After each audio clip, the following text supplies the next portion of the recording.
Hello everybody, welcome back to the channel. This video is going to be a little different than my normal stuff. I'm normally 8 scale nitro related, heavily HB, but today I'm going to be talking about one of the funnest classes I've ever driven. It's Traxxas Spec Slash. This is a class that was started at RC3 in Huntsville, Alabama, and some of the guys came down and wanted us to run it with them, so we started running it and honoring their rules. So the rules are pretty much run it stock as it comes out of the box. You can make a few durability changes. I think you can run the RPM rear hubs and shock caps, and there's something else, and some metal gears. But other than that, it's pretty much stock. Mine is basically stock. I haven't changed anything. Nothing's broken. It's been flawless so far. But I have made some changes to the setup, and I want to go over those with you. So I run this the regular body. It's got to be a Traxxas body, just like everything else. I added this whip antenna with a pirate flag on it so I can tell mine from the other cars, because a lot of them got the same paint job. So let's look inside and see what we got. So first off, you can run the soft compound Traxxas tires. So I run the S1 tire. These were given to me by another club member. I ran stock ones that I ground down and sauced a lot. They worked great, but it was just a little off pace. I still won a couple of races with it, but the soft compound tires definitely are a difference, so I really enjoy those.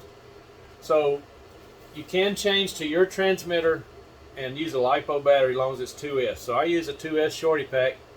I tried this back and forth a couple of different ways, and somewhat centrally located is what worked out best for me. I took the little silly radio box out and just mounted my receiver and transponder up far up to give it a little more, hopefully get a little more weight on the front. I don't think it really makes a difference. Stock motor, it's got these connections that come on there. I took those off and soldered them together. The motors in these aren't very great. I put the taller gear. It comes with a taller gear, so I put the tallest gear in there. The only problem with that is it does give it a little more speed.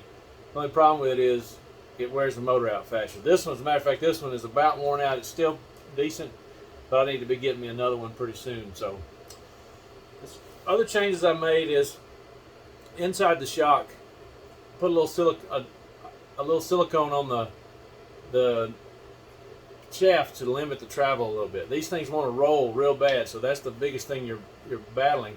You have to use stock springs.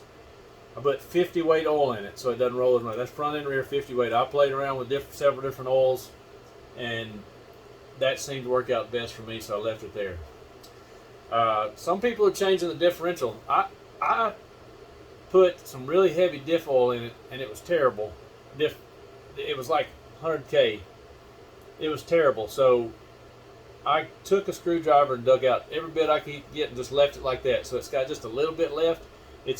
It's not as free as stock, but it's just right. What I think turned out worked really good. So, oh, and his tires, I forgot to mention. I do have the S1 tires. The ones he gave me, they're on the 2-wheel drive. There is a front and a rear. He gave me 4 rears, and I put them on there not paying attention, and it worked out great. So I've left it that way ever since. The shocks are laid out in the farthest out position, front and rear. You know, because again, it wants to roll so much. So this class really is all about the driver and how smooth you can be. The setup is pretty important. You can get it better. I've made mine about as good as I think it can be made, and that lays it up to the driver. So the thing is to keep your speed up, keep your corner speed up, stay smooth, and the throttle control where it's at. You have to anticipate the steering, because the steering servo is pretty slow. So it takes some getting used to, but once you get it, and it's so much fun because the car is slow enough that you can pick your line easier, and you concentrate on being smooth, and it makes you focus more. I really think it's to make you a better driver. You have to use a stock ESC and servo, and all the steering parts have to be stock. So if this thing has been super reliable, I haven't broken anything yet since I've been racing. I've raced it several times. Now that I say that, I'll probably go out there and break some. But I was trying to think. Oh, as far as the antenna I put on there, I just drilled out the shock tower and stuffed it down in there, and it's held up pretty good. So I'm going to do, see if anything else I can think of. It's been pretty good. About the only problem I've had is these hinge pin screws on the back will back out after a good bit of running. But other than that, it's good. Some people will take out these shock collars that makes the car sit real low in the back and like it. One of the fastest guys around here does that. I tried it and I didn't like it. Maybe it's other stuff I've got done to it didn't work. When you lay these shocks down in the outer position, it lowers the car a little bit. The rear end sits pretty much flat with the arms. I think the rod height is just right. Oh, one more thing. The inner links. There is a spot. You have to take off the tower and everything, but there is a spot to raise the inner links on the inside. So mine are raised up in the highest position. There's only 2 positions. It's up in the highest. But you can see the shocks are laid down as much as possible. And you can't really see the link, but it's up its highest position in the back. The front does not have another position, so you can't really change that. So that's pretty much the setup. I've got a couple of battery packs charged up. I will, once the pit chick gets here, I will get her to do some video and we'll see some things of this thing running. Maybe we can get a couple of other cars out there and see what you think. Here we go.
Takes a licking and keeps on ticking.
Okay, there you have it. That was my run with the Spec Slash. Problem is I've been running nitro so much lately, it takes me a little while to get used to it. So first several laps were pretty bad, so we shortened the video up a little bit. But overall, it's a really fun class to run. You can pick your lines, I guess, because it's slow reacting. You can pick a smoother line. You have to really stay focused on making sure you don't scrub any speed off, and it's just a really fun class to drive. One thing I forgot to mention earlier is I do have the ESC set with the battery low voltage detection off, and it's in the race profile, which is 100% throttle, no reverse. You can put it in sport mode and have reverse, which I may change it back to that sometimes for practice, make it a little easier. But that's it.